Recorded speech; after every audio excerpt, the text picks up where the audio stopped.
Hello everyone, welcome to my class. இன்னைக்கு கிளாஸ்ல நாம பார்க்க போற டாபிக் த ரெஸ்டோரேஷன் பீரியட். இந்த பீரியட் டைம் ஸ்பேன் பாருங்க between 1660 and 1700. Before getting into the class, a kind request, நம்ம சேனல் என்ன சப்ஸ்கிரைப் பண்ணலைன்னா சப்ஸ்கிரைப் பண்ணுங்க, உங்க ஃப்ரெண்ட்ஸ்க்கு ஷேர் பண்ணுங்க, சஜஸ்ட் பண்ணுங்க. Thank you. So introduction to this period.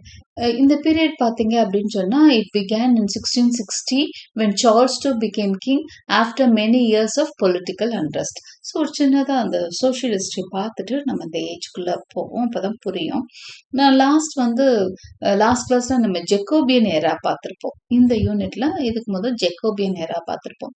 First Charles to Shakespeare பார்த்தோம், எலிசபெத் ஏஜ் வரைக்கும் பார்த்தோம், அடுத்து ஜெக்கோபியன் பார்த்தோம், அடுத்ததான் ரெஸ்டோரேஷன் பீரியட். இதுக்கு இடையில ஒரு பீரியட் இருக்கு, அதாவது 2 periods ஆக்சுவலி வரும். ஜேம்ஸ், அதாவது ஜெக்கோபியன் பீரியட், அந்த ரூலர் பேர் யாரு? ஜேம்ஸ் ஸ்காட்லாண்ட்ல ஜேக்கப்னு சொன்னதுனால அது ஜெக்கோபியன் அழைச்சாங்கன்னு நான் சொன்னேன். அவருக்கு அடுத்த பீரியட் வந்து கெரோலியன் ஏஜ்னு சொல்லுவோம். அது ரொம்ப ஷார்ட் ஸ்பேன் தான். அவரோட பையன், அதாவது ஜேம்ஸோட பையன் சார்ல்ஸ் I ரூல் பண்ண பீரியட கெரோலியன் ஏஜ்னு சொல்லுவாங்க. ஆனா ஏன்னா சார்ல்ஸ் வந்து ஸ்காட்லாண்ட்ல கேரல்னு சொன்னதுனால அது கெரோலியன் ஏஜ். அடுத்து என்ன ஆகுது அப்படின்னு சொன்னா, அவர் பீரியட்ல வந்து பியூரிட்டன்ஸ், அங்க பெரிய பொலிட்டிக்கல் அண்ட்ரஸ்ட் வருது, பியூரிட்டன்ஸ் தலையோங்குது. இவங்க ராயல்ஸ் வந்து அவங்க பிடிச்சிடுறாங்க, அவங்க வந்து சப்ரஸ் பண்ணிடுறாங்க, கிங்கை வந்து அரெஸ்ட் பண்ணி உள்ள வச்சிடுறாங்க, கிங்கை எக்ஸிக்யூட்டும் பண்ணிடுறாங்க. ஃபர்ஸ்ட் அதாவது இங்கிலீஷ் சோஷியல் ஹிஸ்ட்ரி ஆஃப் இங்கிலாண்டில் only king to be executed அப்படின்னு பார்த்தீங்கன்னா சார்ல்ஸ் I தான். ஸோ அவரை வந்து எக்ஸிக்யூட் பண்ணிடுறாங்க. அதுக்கப்புறம் பியூரிட்டன் ரெயின் ஆரம்பிக்குது இங்கிலாந்துல. அது கிட்டத்தட்ட 11 years, ஒரு 1649 to 1660 வரைக்கும் ஆலிவர் குரோம்வெல்லோட தலைமையில, அவர் தான் லெப்டினன்ட் ஜெனரலா இருக்கிறாரு, அவர் தலைமையில பார்லிமெண்ட் ரூல் நடக்குது. அதுதான் நம்ம பியூரிட்டன் ஏரா அப்படின்னு சொல்றோம். அது உங்களுக்கு கொடுக்கல. ஓகே, ஸோ அதை நம்ம ஸ்கிப் பண்ணிட்டு அடுத்ததான் ரெஸ்டரேஷன் ஏஜ் வந்துடும். அப்போ பியூரிட்டன் ஏஜ்ல ஆலிவர் குரோம்வெல் இறந்ததுக்கு அப்புறம் அங்க இருந்த மக்களால அந்த பியூரிட்டன் பீரியடோட அந்த ஸ்ட்ரிக்ட்னஸ் வந்து தாங்கவே முடியல. ரொம்ப ஸ்ட்ரிக்டா இருப்பாங்க, ரிலிஜியஸ்லி வெரி ஸ்ட்ரிக்ட் பீப்புள், இப்படிதான் வாழணும்னு கோடு போட்டு வாழ்றவங்க. ஸோ அந்த பொதுவாகவே இங்கிலீஷ் பீப்புள் வந்து comfort loving people. So they did not like that kind of அந்த ரிலிஜியஸ் ஸ்ட்ரிக்ட்னஸ். அவங்கள ரொம்ப எல்லா அவங்களோட வேஸ் ஆஃப் லைஃப்லையும் அந்த ஸ்ட்ரிக்ட்னஸை கொண்டு வர்றதை அவங்களால தாங்கிக்க முடியல. அதனால என்ன பண்றாங்க, கிங்கை திரும்ப கொண்டு வந்துடுறாங்க. யாரு கிங் அப்படின்னு சொன்னா, சார்ல்ஸ் I இறந்து போனார்ல, எக்ஸிக்யூட் பண்ணப்பட்டார்ல, சார்ல்ஸ் Iஓட சன் வந்து அவங்க வேற எங்கேயோ வளர்ந்துட்டு இருக்கிறாரு, அவரை திரும்ப இங்கிலாந்துக்கு கூப்பிட்டுட்டு வராங்க. அவர் தான் சார்ல்ஸ் II. அவரோட பீரியட தான் ரெஸ்டரேஷன் ஏஜ் அப்படின்னு சொல்றோம். ரெஸ்டரேஷன் அப்படின்னா கெட் பேக் அப்படின்னு அர்த்தம். திரும்ப பெறு. எதை திரும்ப பெற்றார்கள் அப்படின்னு சொன்னா, மொனார்கி, அரசாட்சியை திரும்ப பெறுறாங்க.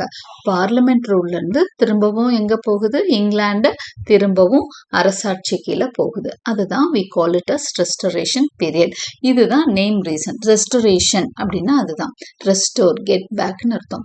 The restoration began in 1660 when Charles II became king after many years of political unrest. அப்போ பொலிட்டிக்கல் அண்ட்ரஸ்ட் இருக்காங்க. ஓகே, அரசியல் ரீதியா ரொம்பவே அண்ட்ரஸ்டா இருக்கு country. It was the end of the strict Puritan rule and the beginning of a new time in politics, society and literature. இப்போ இந்த டைம்ல வந்து இந்த ஸ்ட்ரிக்ட் பியூரிட்டன் ரூல் வந்து எண்ட் ஆகுது.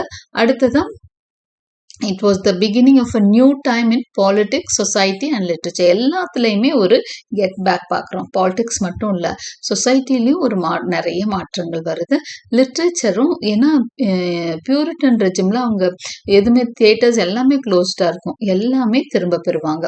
அப்போ இந்த period is called restoration excuse me is called the restoration age because the monarchy was restored in England. Monarchy வந்து restore பண்ணப்படுது.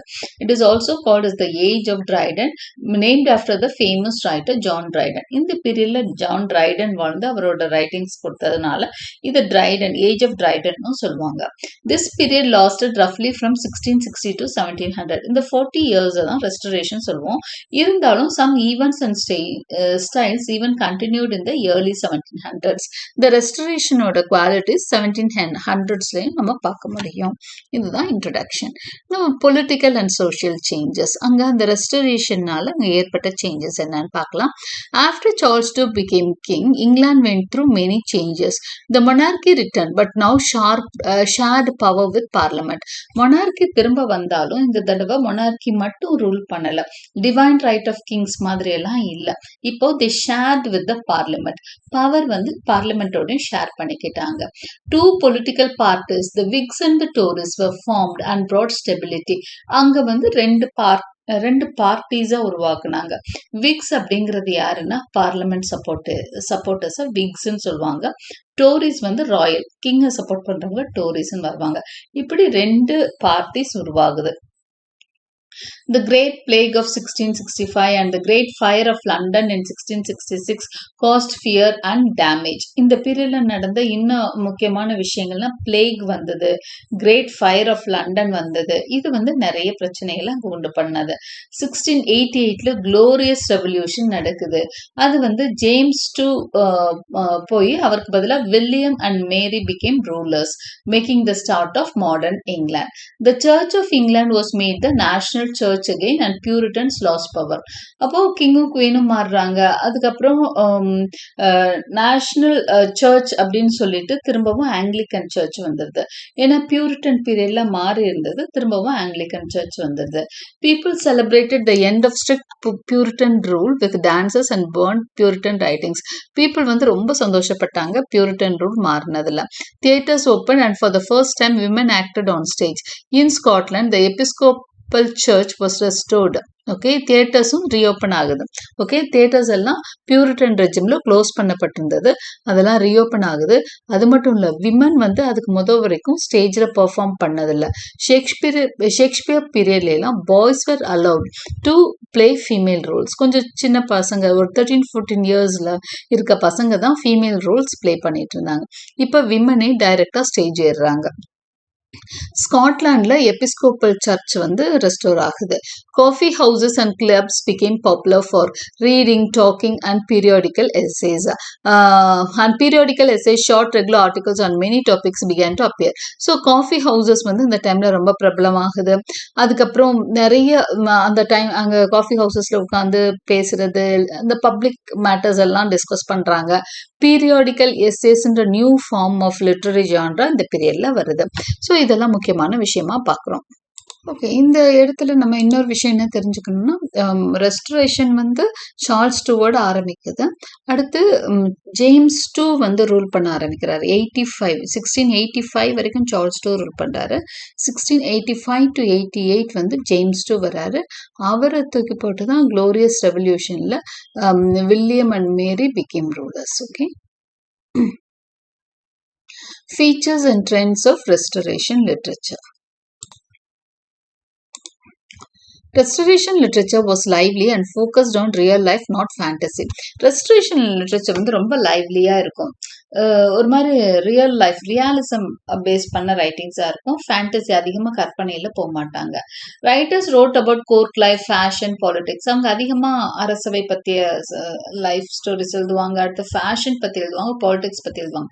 இந்த ஹை கிளாஸ் அரிஸ்டோக்ராட்டிக் சொசைட்டி பற்றியும் நிறைய எழுதியிருப்பாங்க. There were different types of writing. Poetry followed old rules from Latin writers and often used heroic couplets. நிறைய types of writing இருந்தது. Poetry பெரும்பாலும் heroic couplets, அதாவது கிளாசிக்கல் ரூல்ஸ் வந்து ஃபாலோ பண்ணாங்க. அதனால இதை நியூ கிளாசிக்கல் பீரியட்னு சொல்லுவாங்க. ஓகே, இந்த பீரியட்ல இருந்து நியூ கிளாசிக்கல் பீரியடும் ஆரம்பிச்சிடும். ஸோ லாட்டின் ரைட்டர்ஸை வந்து இங்க ஃபாலோ பண்ணி ஹீரோயிக் கப்லெட்ஸ், பழைய கால கிளாசிக் ரைட்டர்ஸோட ஹீரோயிக் கப்லெட்ஸ் ஃபாலோ பண்றாங்க. 2 rhyming lines in steady beat, அதுதான் வந்து rhyme scheme. Satire became popular. இந்த டைம்ல சட்டையர், நையாண்டி சித்திரம் ரொம்ப பாப்புலர் ஆகுது. Where writers use to sharp humour to fun பீப்புளோ, to make fun of people and society. Satire வச்சு நிறைய அவங்களுக்கு மக்களை பத்தியும் சொசைட்டியை பத்தியும் ஷார்ப் ஹியூமர் யூஸ் பண்ணி ரைட்டர்ஸ் வந்து எழுதுறாங்க. லைக் ட்ரைடன்ஸ் மேக்ஃப்ளக்னோ இது வந்து ஒரு முக்கியமான இதாக பார்க்குறோம். நையாண்டி சித்திரம் சட்டையரா பார்க்குறோம். Prose writings grew and cover topics like religion politics and economy. அதே மாதிரி நிறைய ப்ரோஸ் ரைட்டிங்ஸ் இந்த மாதிரி ஃபீல்டுல எல்லாம் வருது. ரிலிஜன்ல பாலிடிக்ஸ் எக்கனாமி சம்பந்தமான ப்ரோஸ் ரைட்டிங்ஸ் நிறைய வருது. Fiction and news papers also started to develop. அதே மாதிரி நியூஸ் பேப்பர், பீரியாடிக்கல்ஸ், ஃபிக்ஷன் இது எல்லாம் இந்த டைம்ல வரக்கூடிய new genres. In drama theatres reopened and new plays were written. டிராமாவை பொறுத்த வரைக்கும் நியூ பிளேஸ் வருது. அதே மாதிரி டிராமா வந்து ரீஓப்பன் ஆயிடுச்சு, அதாவது தியேட்டர்ஸ் ரீஓப்பன் ஆயிடுச்சு. Restoration comedy show the funny and silly side of the rich, often talking about love, marriage, cheating with better stage effects. Restoration comedies பார்த்தீங்கன்னா ரிச் பீப்புளோட அதர் சைடு வந்து பேசுகிற மாதிரி இருக்கும். லவ் பற்றி, மேரேஜ் பற்றி, அவங்க ஃபேஷன் பற்றி, அதே மாதிரி சீட்டிங், இல்லெஜிட்டிமேட் அஃபேர்ஸ் பற்றி இந்த ரெஸ்டரேஷன் காமெடிஸ் நிறையவே டிஸ்கஸ் பண்ணும். Two big trends in writing were neo classicism and realism. இந்த பீரியட்ல அதிகமாக எழுதின அந்த ஸ்டைல் நியோ கிளாசிசிசம், அதாவது பழைய ரைட்டிங்ஸை, லாட்டின் ரைட்டிங்ஸை ஃபாலோ பண்ணி, பழைய லாட்டின் அண்ட் கிரீக் ரைட்டர்ஸோட ஸ்டைலை ஃபாலோ பண்ணதுனால நியோ கிளாசிசிசம். கிளாசிசிசம்னா ஓல்ட் ரைட்டர்ஸ். இது நியூவா அந்த நியூ ரைட்டர்ஸ் அப்படி எழுதுனதுனால நியோ கிளாசிசிசம் அப்படின்ற பேர் வந்தது. அதே மாதிரி ரொம்ப ரியலிஸ்டிக்கா எழுதுனதுனால ரியாலிசம்னு இதை சொல்லுவாங்க. Neo classicism followed Greek and Roman styles focusing on order, reason and rules. நான் சொன்ன மாதிரி நியோ கிளாசிசிசம் ரைட்டர்ஸ் எல்லாம் என்ன பண்ணாங்க, பழைய ரைட்டர்ஸோட அந்த கிரீக் ரோமன் ரைட்டர்ஸோட ஸ்டைல, ஆர்டர், ரீசன் இதெல்லாம் வந்து எடுத்து எழுதுறாங்க. அதே மாதிரி எழுதுறாங்க. Realism showed real life and bad behavior of the rich. Realism அப்படின்ற ரைட்டிங்ஸ்ல அவங்க எழுதுற எல்லா எழுத்துக்களும் எதை காமிக்குதுன்னா ரியல் லைஃப்ல மக்கள் எப்படி வாழ்ந்தாங்க, அவங்க பிஹேவியர் எப்படி இருந்தது அதெல்லாம் சொல்லுது. At first place were bold and rude but later they become serious and moral. ஆரம்ப காலங்கள், அதாவது ரெஸ்டரேஷனோட பிகினிங் பீரியட்ல ரொம்ப போல்டா, ரொம்ப ரூடா, ரொம்ப ஓப்பனா எழுதுறாங்க. எல்லா விஷயத்தையும் எழுதுறாங்க. அதாவது இல்லெஜிட்டிமேட் அஃபேர்ஸ் எல்லாம் சர்வசாதாரணமா இருக்கும் இந்த ரெஸ்டரேஷன் ரைட்டர்ஸ்ல. ஆனா பின்னாடி போக போக அது ரொம்ப மொரலா மாறி போகுது, ஒரு அட்வைஸ் பண்ற மாதிரியே போயிட்டு போகுது. அடுத்து ரைட்டர்ஸ், முக்கியமான ரைட்டர்ஸை பார்க்க போறோம் ரெஸ்டரேஷன் பீரியட்ல. The restoration period began in 1660 when Charles II returned to the throne. It was a time of great change in English literature. Theatres reopened after being closed under. இது ஆல்ரெடி நம்ம பார்த்த விஷயங்கள் தான், இதை நம்ம பண்ணிடலாம். Writers use humor with sharp ideas to write about real life politics and society. அப்ப writers எதெல்லாம் எழுதுறாங்க, ஹியூமர் பத்தி அதிகமா காமிக்கலா எழுதுறாங்க, விட் டயலாக் கொஞ்சம் இன்டெலிஜென்ட்டா எழுதுறாங்க, ஷார்ப் ஐடியாஸோட இருக்கும், ரியல் லைஃப் பத்தி எழுதுறாங்க, பாலிடிக்ஸ் பத்தி எழுதுறாங்க, சொசைட்டி பத்தி எழுதுறாங்க. Some of the most important writers of this time were John Dryden, Aphra Behn, William Congreve and George Etherege. Okay, எல்லா ரைட்டர்ஸையும் கொடுக்கல, 4 ரைட்டர்ஸ் இம்பார்ட்டன்டான ரைட்டர்ஸ் நான் கொடுத்துருக்கேன். So John Dryden was one of the most important writers of the time. Dryden வந்து இதுல ரொம்ப முக்கியமானவர்னா ட்ரைடன் தான். Okay, he was a poet, playwright and critic. His famous poem Absalom and Achitophel, இது வந்து அவரோட ஃபேமஸ் போம்ஸ் 2 or 3 கொடுத்துருப்பேன் பாருங்க. Absalom and Achitophel used Bible stories to talk about politics and criticize leaders. இவர் Bible stories வச்சு, இது வந்து ஒரு சட்டையர் தான், பைபிள் ஸ்டோரிஸ் வச்சு அப்ப பிரசன்ட்ல இருக்கிறவங்கள சட்டையர் பண்ணுவார், நையாண்டி பண்ணுவார், கேலியா சொல்லுவாரு. Another work is மேக்ஃப்ளக்னோ, இது அவரோட இன்னொரு satire. It is a funny and short poem that makes fun of bad poets, especially Thomas Shadwell. Absalom and Achitophel வந்து அந்த பொலிட்டிக்கல் லீடர்ஸ் பத்தி இருக்கும். மேக்ஃப்ளக்னோ வந்து ஷாட்வெல் அப்படிங்கிற ஒரு பொயட்டை பத்தி கிரிட்டிசைஸ் பண்றதா இருக்கும். Dryden also wrote and essay of dramatic poesy. இதுதான் கிரிட்டிசிசம்ல ஒரு பெரிய ஒரு செமினல் ஒர்க்கா பார்ப்போம். இதனாலதான் ட்ரைடனை வந்து we call him as the father of English criticism. இது மட்டும் இல்ல, அவர் நிறைய வந்து பிளேஸ் எழுதியிருக்காரு. இவரோட பிளேஸ் வந்து பெஸ்ட் ஆஃப் ஹிஸ் பிளேஸ் போட்டுக்கலாம், நீங்க மென்ஷன் பண்ணாம விட்டுருக்கேன். பெஸ்ட் ஆஃப் ஹிஸ் பிளேசஸ் நிறைய எழுதியிருக்காரு. நான் இதுல ஆல் ஃபார் லவ் மட்டும் மென்ஷன் பண்றேன். இது வந்து ஆண்டனி அண்ட் கிளியோபாட்ராவோட லவ் ஸ்டோரி தான். ஓகே, ஆல் ஃபார் லவ் அப்படிங்கிறது. இவரோட பிளேஸ் வந்து it is written in heroic வேர்ஸ்ன்னு சொல்லுவாங்க. கரெக்ட். வெல், இவரோட டிராமாஸ் வந்து it is called as heroic dramas. எழுதப்பட்டது வந்து blank verseல தான் எழுதப்பட்டிருக்கு. Afra Ben. Afra Ben was one of the first women in England to earn money by writing. இவங்க தான் விமன் ரைட்டர்ஸ்ல ஃபர்ஸ்ட் ரைட்டரா நம்ம பார்க்குறோம் இங்கிலாந்துலயே. அதாவது ப்ரொஃபஷனலா இதுக்காக பணம் வாங்கி அதுக்கு வந்து எழுதியிருப்பாங்க. பட் அது அவங்களுக்கான ஐடென்டிட்டி எவ்வளவு தூரம் கிடைச்சதுன்னு தெரியல. ஆஃப்ரா பென் வந்து ஒரு ப்ரொஃபஷனலா பார்க்குறோம். She wrote play stories and poems. Her novel Oroonoko, இது வந்து உங்களோட ஃபேமஸான ஒரு நாவல்.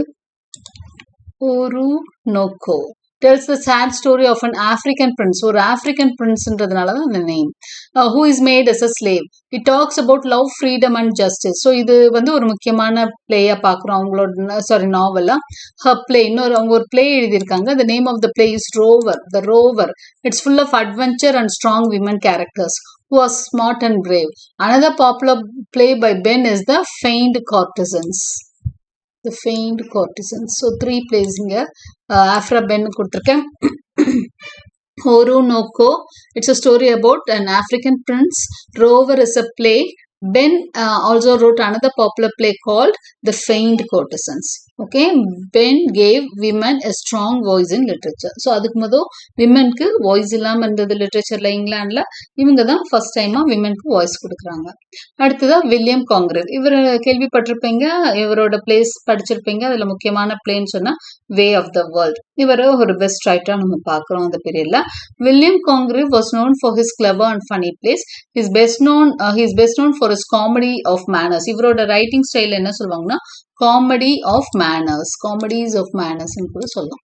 which made fun of the rich and their silly behavior. இவர் வந்து அந்த manners, அவங்களோட manners இருக்குல்ல, அவங்க behaviors வந்து ரொம்பவே காமிக்கலா போர்ட்ரே பண்ணியிருப்பாரு. அதனால இது comedy of manners ன்னு சொல்றோம்.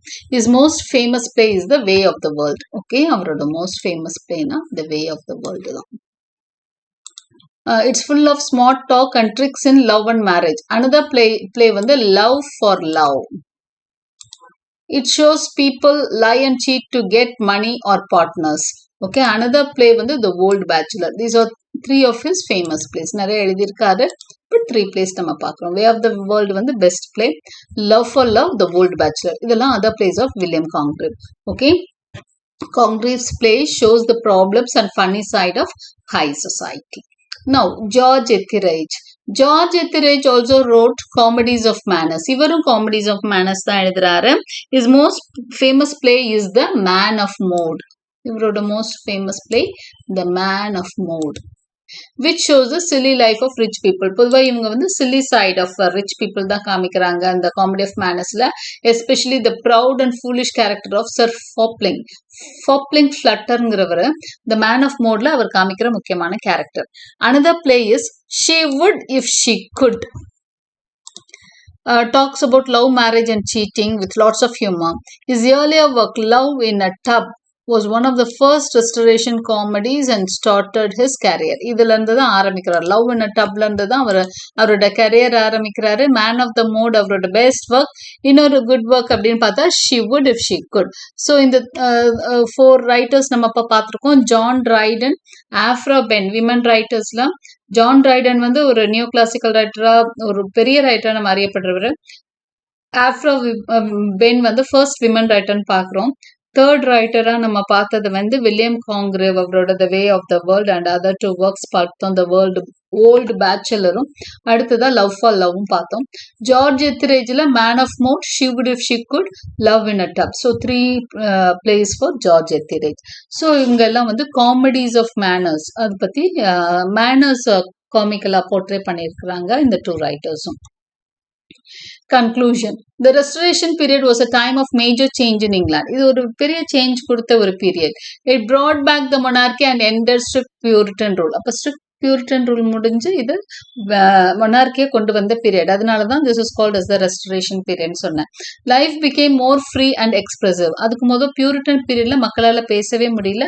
இந்த பீரியட்ல அவங்க ஃப்ரீயா இருந்தாங்க, எக்ஸ்பிரசிவா இருந்தாங்க. Literature became more realistic, clever and rule based. The Restoration period brought new styles of writing. நிறைய நியூ ஸ்டைல்ஸ் வருது. These writers used wit, realism and bold ideas. நல்லா எழுதினாங்க, நல்ல அறிவுபூர்வமா ரியாலிஸ்ட் விஷயம், போல்டா அவங்களோட ஐடியாஸை எடுத்து வச்சாங்க. They wrote about real people, real problems with humour and skill. ரொம்ப இமேஜினேஷனுக்குள்ள போகாம ரியலிசம் அதிகமா இவங்க வந்து எழுதுனது இவங்களோட பாசிட்டிவ் சைடா பார்க்குறோம். Their plays, poems and stories are all still read and enjoy today for their creativity and lively characters. அவங்களோட லைவ்லி கேரக்டர்ஸ்க்காகவும் அந்த கிரியேட்டிவிட்டிக்காகவும் இன்னைக்கும் இவங்களோட ரைட்டிங்ஸை வந்து விரும்பி படிக்கப்படுது. Okay, so this is about the restoration period. Hope you liked and understood my explanation. Thank you for watching.